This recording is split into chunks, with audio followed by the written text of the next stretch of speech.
అందరికీ నమస్తే అండి. ఈరోజు మనం ఒక స్నేహం గురించి తెలుసుకుందామండి. మనం చిన్నప్పటి నుంచి 5 సంవత్సరాల వయస్సు నుండి 80, 85 సంవత్సరాల వరకు కొనసాగేదే అసలైన స్నేహం అండి.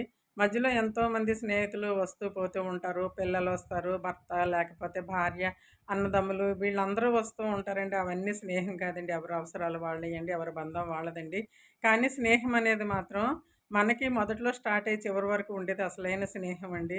కష్టమైన, సుఖమైన, సంతోషమైన ఏదైనా సరే నేనున్నాను అని భుజం తట్టి భరోసా ఇచ్చే ఒక మంచి స్నేహితుడు కానీ, స్నేహితురాలు గానీ ఉండాలండి. మనం ఎవ్వరూ కూడా ఎటువంటి స్వార్థం లేకుండా స్నేహం చేసుకోవాలండి. 80, 85 సంవత్సరాల వయసులో మంచం మీద ఉన్నప్పుడు హలో అని ఒక స్నేహితుడు లేక స్నేహితురాలి ఫోన్ కాల్ విన్నామనుకోండి, అప్పుడు ఆ సమయంలో 1000 ఏనుగుల బలం వచ్చినంత సంతోషం కలుగుతుందండి. ఆ కలయికలో ఇంకా ఆనందం కలుగుతుందండి. మనకి కోట్లున్నా, లక్షలున్న, కార్లున్న, మిధులున్న, వస్తువులున్న, వాహనాలున్న ఏవున్నా సరే ఆ సంతోషాన్ని తీసుకురాలేవండి. అటువంటి ఒక మంచి స్నేహితుడిని సంపాదించుకోవాలండి. లేతే ఒక మంచి స్నేహితురాలిని సంపాదించుకోవాలండి. అలా ఉండడం కూడా చాలా అదృష్టం అండి. అలా మీకెవరికైనా అటువంటి స్నేహితులు ఉన్నారండి? ఉంటే కామెంట్ రూపంలో తెలియజేయండి. నమస్తే.